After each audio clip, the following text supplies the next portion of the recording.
fahamarinana manandratra ny firenena. Ry ava-malala ao amin'ny tompo dia mbola ampitomboana ao aminareo mandrakarivana eny fahasoavana mampiadanana avy amin'Andriamanitra ray sy Jesosy Kristy tompo ary ny firaisana amin'ny fanahy masina. Amen. Hivavaka isika ry havana.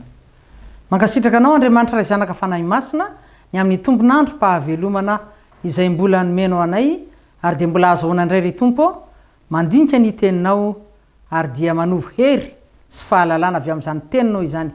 Koa dia ny fanahy masina ane no hitarika anay hanendry ny lela ny mpanomponao hanokatra ny vavany ary ny dera sy ny laza ary ny vonatra dia ho anao Andriamanitra ray zanaka fanahy masina irery any amin'ny anaran'i Jesosy Kristy no anandratana ny tonombavaka. Amen. Ry havana ny tenin'Andriamanitra izay hobanjintsika amin'izao alahady faharoa amby roapolo Desambra 2024 adventu faefatra izao dia izay voarakitra ao amin'ny filazantsara nosoratany Matthieu.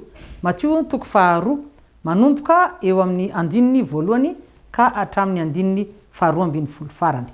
Ny soramandry mialohan'ny texte moa dia manambara hoe ny namangin'ny magy an Jesosy.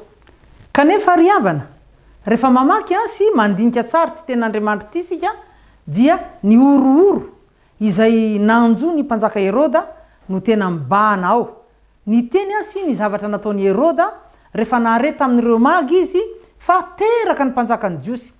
Ary atao anatin'izao texte izao dia misy fahamarinana vitsivitsy misongadina eto amin'izao tenin'Andriamanitra izao. Voalohany ny fahatanterany ny faminaniana voalazan'ny mpaminany maro ao amin'ny testameta taloha. Ary anisan'izany moa ny faminaniana izay voasoratra ao amin'ny boky Isaia mpaminany toko fahasivy ka ny andininy fahadimy mazava tsara mivako toy izao amin'ny anaran'ny tompo hoe fa zaza no teraka ho antsika, zaza lahy no mena antsika ary ny fanapahana dia eo antsorony ary ny anarany atao hoe mahagaga mpanolotsaina, Andriamanitra mahery ray ny mandrakizay andrininy fiadanana. Ka zay zany ny fahatanteran'ny faminaniana ao amin'ny testameta taloha. Ny fanapahana dia antsorony zany hoe tena mpanjaka tokoa ilay Mesy, ilay Jesosy Kristy ho teraka. Andriamanitra tonga olona teto an-tany ary tena mpanjaka ny mpanjaka. Ny faharoa fahamarinana hitantsika eto amin'izao filazantsara Matthieu zao dia ny fahafantarana fa Andriamanitra no tompony tantara. Ny fahatanteran'ny faminaniana araka ny andininy fahaenina zany toy izao moa amin'ny anaran'ny tompo. Ary ianao ry Betlehema tanin'ny Joda tsy dia kely indrindra amin'ny andrinan'ny Joda ianao tsy akory fa avy aminao no ivoana zay anankiray ho mpanapaka ka izy no mpiandry ny Israely oloko.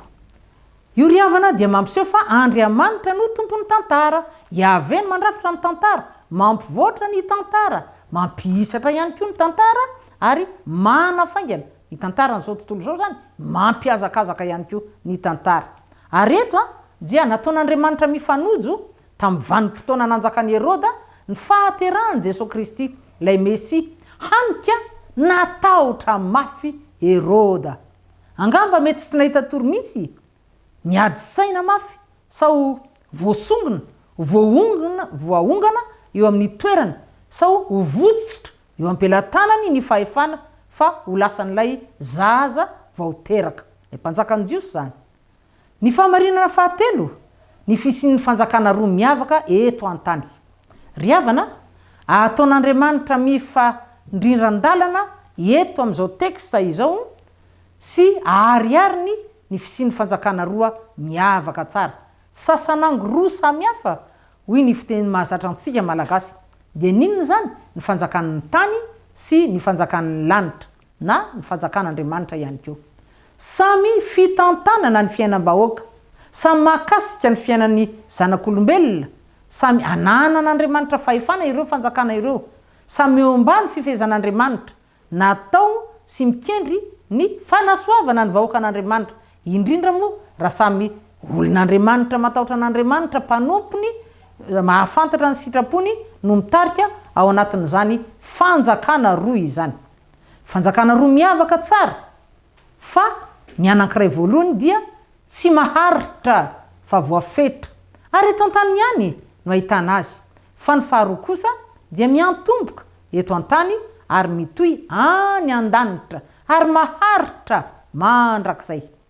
Manomeko sarin'olona eo amin'ny fanjakan'ny tany ny teksta eto takan'iza takany Herôda. Mangorohoro, matahotra rehefa misy heveriny fa mitovy aminy. Ary zany dia hita moa teo amin'ny Herôda dia mbola mitohy foana mandraka ankehitriny. Ary moa tsy mampahatsiaro ny tahotr'ireo olona mpanao politika. Tsy eto Madagasikara ihany fa maneran'izao tontolo izao. Dia ireo olona maniry hanana fahefana sy voninahitra ao amin'ny fanjakan'ny tany. Maniry ihany koa asa hangorona harena amin'ny alalan'izany fitondrana izany. Eny, betsaka amin'izy ireny nge. Maninona ianao? Manao kobakambava, manao ronono antavy démagogie hoy ny teny frantsay. Mba ho lany. Betsaka koa ireo matahotra sao verseza toa ny Herôda. Ary dia maninona? Misy mahavita mamono mamosavy ny sasany mihitsy aza. Ary ao koa ireo mamafy lainga amin'ny andron'ny fifidianana na mialohan'ny fifidianana. Misafidy mihitsy zany. Zany angeno izy riavana zanaky ny devoly satria satana no rainy lainga. Lasa manao fomba ratsy, fomba maloto, fangalaram-bato. Eny misy ny vata fanjatsambato zay fa fenoina vato mialohan'ny fotoanan'ny fanisambato. Zany hoe amin'ny teny frantsay hoe bourrage des urnes. Ao reo manao fomba mamoetra toy n'inona, fizarana vola, fizaranana zavatra samihafa, fividianana ny safidin'ny olom-pirenena mihitsy aza. Sy ny maro hafa tsy ho voatanisa. Ny fanjakan'ny tany ve tsy mampilamin-tsaina rehefa tsy Andriamanitra no iankinana. Ny mpanjakan'ny tany ve riavana mora taitra, mora mipararetra sy mangovotra, indrindra rehefa maharefa misy ony mananotanina ny fitondrany. Misy toy ny hoe asa loza mety hanembatsembana ny fahefana. Ary dia zay moa no hitantsika eto amin'izao filazantsara nosoratan'ny Matthieu izao hoe eo amin'ny efa nivakitsika teo ihany Herôda mpanjaka eo amin'ny 17 no nandre ny voalazan'ny magy rehefa nanontany reo magy reo hoe aiza lay teraka ao mpanjakany Jiosy fa nahita ny kintana teny Antsinanana izahay ka tonga mba hiankohoko eo anatreny. Dia ahoana no hitantsika nanjony ny Herôda mpanjaka 17 ary noho nandre izany Herôda mpanjaka dia nangorohoro izy mba amin'ny Jerosalema rehetra.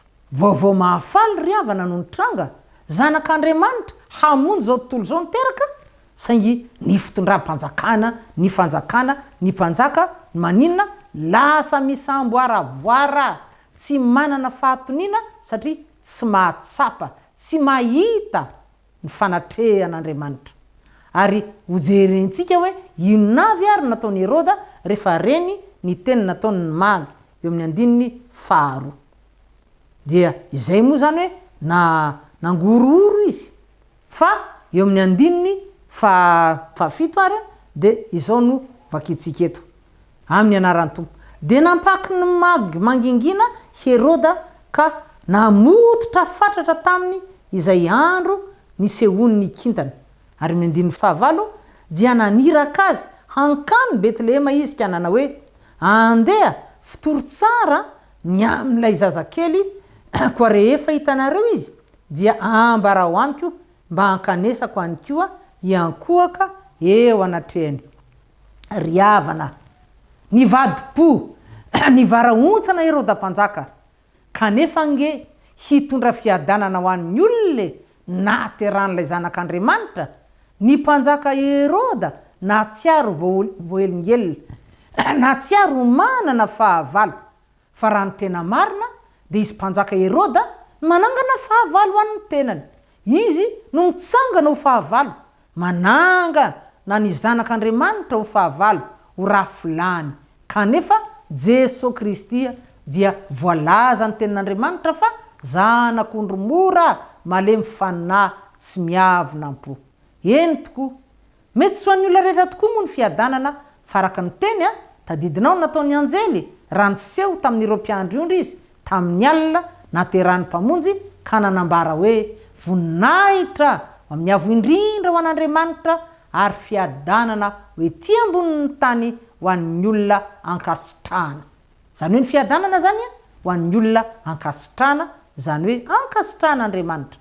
Fahamarinana faefatra eto a dia ny fiankohofana izay nambaran'ny magy izany ny mendrika ataontsika olombelona manoloana ny Tompo Jesosy. Ary ny teny ampiasain'ny magy eto dia tena mendrika ny mahampanjaka an'ilay zanak'Andriamanitra vao teraka. Ny teny hoe fiankohofana tsy hoe hamangy fotsiny ny magy na hijery fotsiny ilay zaza vao teraka ny Betleheman-Jodia, tsy hoe iza zava-mahagaga fotsiny, tsia fa aninona iankohoka, zany hoe handeha ho an'ny Betlehema mba iankohoka. Fiankohofana izany ry havana fampiasa rehefa manatrika manam-pahefana manan-kaja mpanjaka be voninahitra mitsoka azy miankohoka eo anatreny. Ary ho anao zay mahafantatra ary resy lahatra fa tena Andriamanitra sy mpanjaka be voninahitra Jesosy Kristy dia mila mihetra isika, mila miankohoka isika eo anatreny, manao tahaka ireto magy ireto, midina ambany mandohalika ho fanehoana na tsinotsinona antsika ho fanandratana avo ny anaran'Andriamanitra mpamonjy atsika.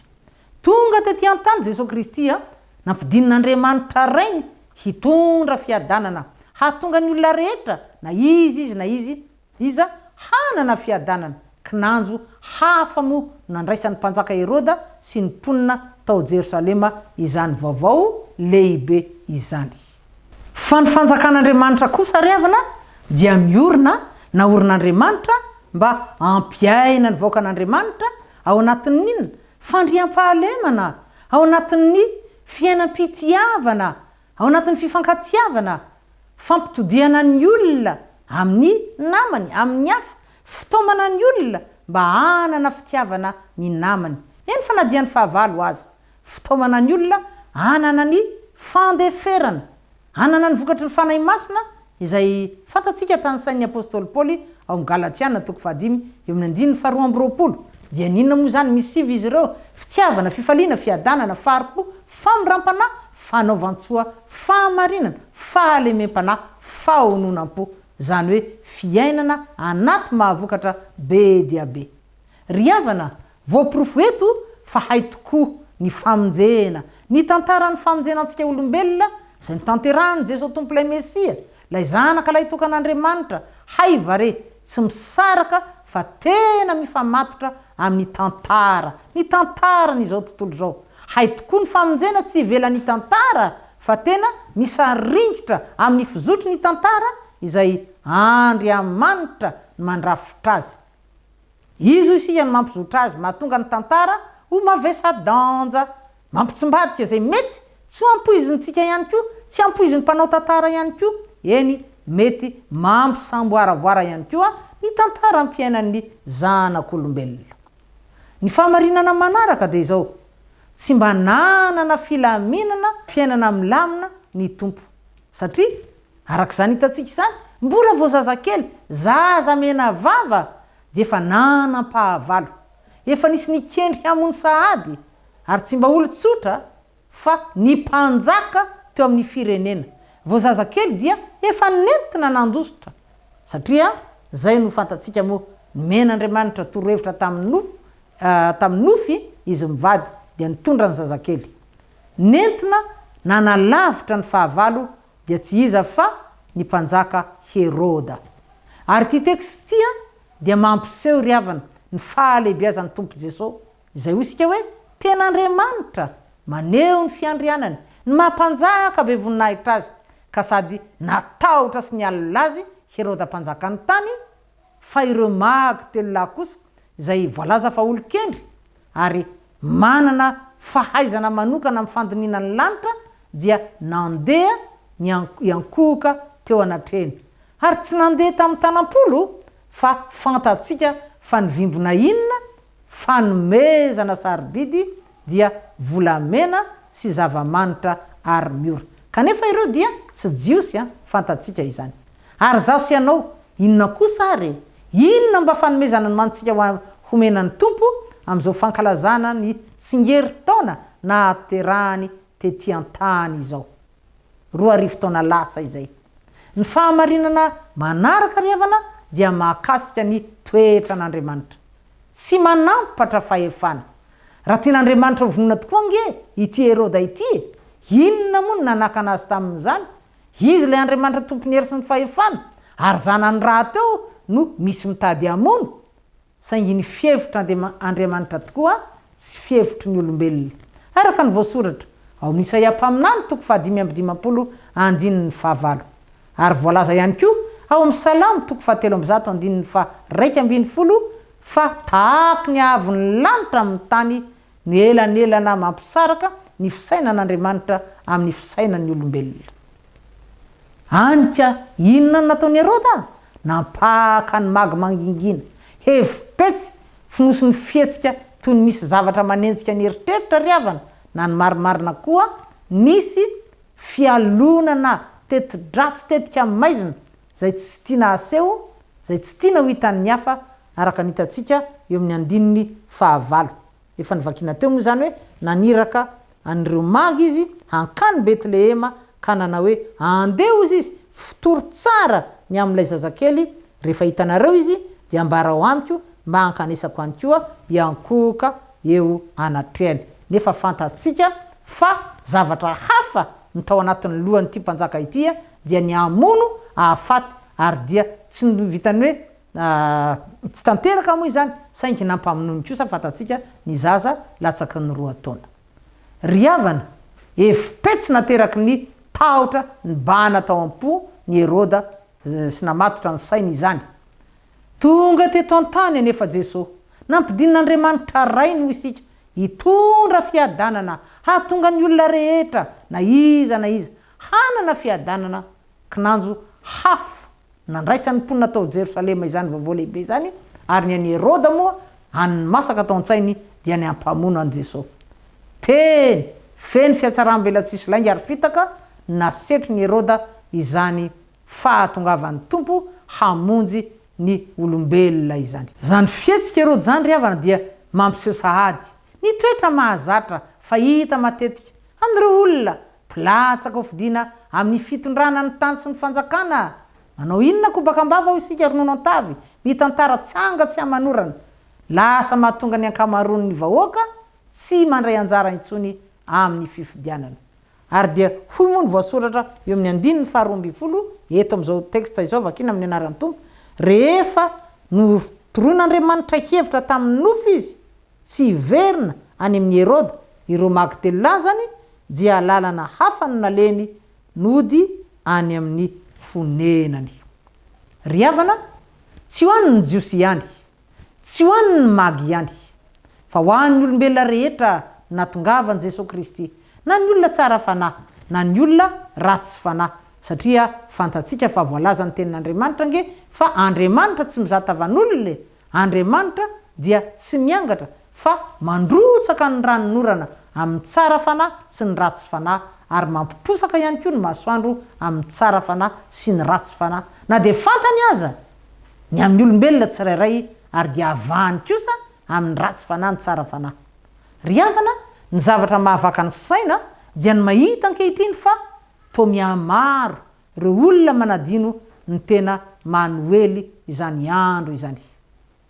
To lasa andro fanaovana inona fitafiana vaovao fotsiny Noely ho an'ny olona sy ny firenena maro, fitompisakafoanana, fanaovana fihinanam-be, fisotroana zava-mahamamo aza ho an'ny tokantrano sasany ary ho an'ny maro fampitomboana chiffre d'affaires ho an'ny mpisetra amin'ny varotra ny vanim-potoana ny Noely.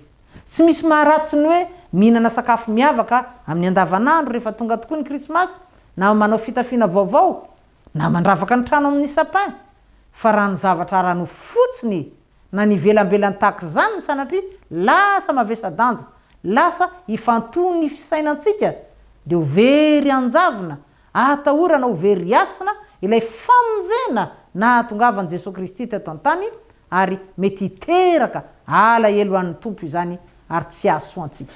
Noho izany ary riavana tena mila mandinika tsara isika, mandiny tena ny tsirairay ary mila mibebaka miverina amin'ilay fitiavanao voalohany fony vaonino izasy ianao, fony vaony foy isika mila miverina tsara amin'ny tenin'Andriamanitra. Raha ho fitinina riavana ny afatra tamin'ity alady ity dia azo fitinina tahaka an'izao. Voalohany misy fanjakana mizara roa eto amin'ny tany, samy avy amin'Andriamanitra, samy tokony atahotra an'Andriamanitra ny mpitondra ao anatiny. Fanjakan'ny tany tsy maharitra isika vetivety ihany dia hikory sy ho rava, fa ny fanjakan'ny lanitra kosa manomboka eto ary mitoy any an-danitra ratitray, ary tsy anam-pahataperana. Samy fikarakarana ny fiainan'ny vahoakan'Andriamanitra no antom-pisiny ary ranony marina dia tokony ahay fanampy izy ireo.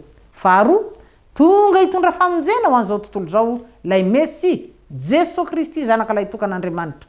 Aokary ampidiritsika ao am-pontsika izy, ho raisitsika ho tompo sy mpamonjy, ho mpanjaka ny fiainantsika ara-batana, ara-tsaina, ara-panahy, fa ho hitantsika ny vokatra zany hoe fananana an' Jesosy Kristy eo amin'ny fiainana izany.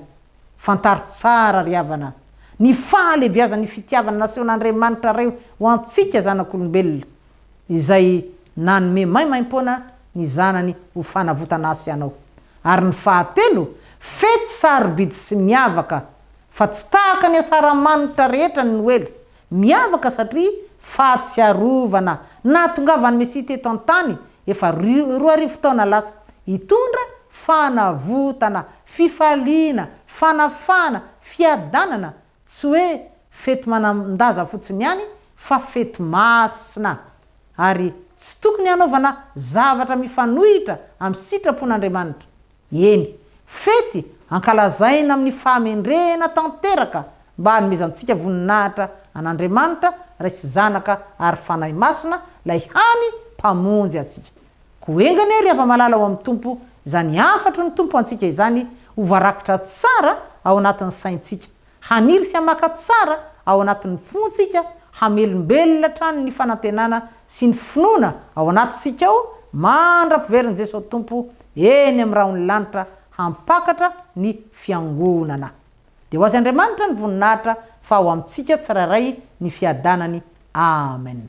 Vavaka isika, Andriamanitra mankasitraka anao izahay ny amin'ny teninao izay mampatsiaro anay tokoa, mampafantatra fa misy tokoa ny fanjakana roa, dia ny eto an-tany izay tsy maharitra ary misy ny fanjakana ampidirana ny olona ao anatin'ny fanjakana ao Andriamanitra maharitra mandrakizay. Koa dia aza vela varimbarinany amin'izay fanjakan'ny tany ny vahoakanao ry tompo, fa mba hibanjana izany fanjakana maharitra mandrakizay miaraka aminao ry Jesosy Kristy rehefa ratrizay mandovan'ny lanitra. Dia mba magniry indrindra zay ry tompo, mba iorina eto amin'ny firenenay, eto amin'ity tany-draza malalanay ity izany fanjakan'Andriamanitra izany, araka ny vavaka nampianarinao ry tompo tamin'ny mpianatra fa izay. Dia mankasitraka anao Andriamanitra ray zanaka fanahy masina. Amen.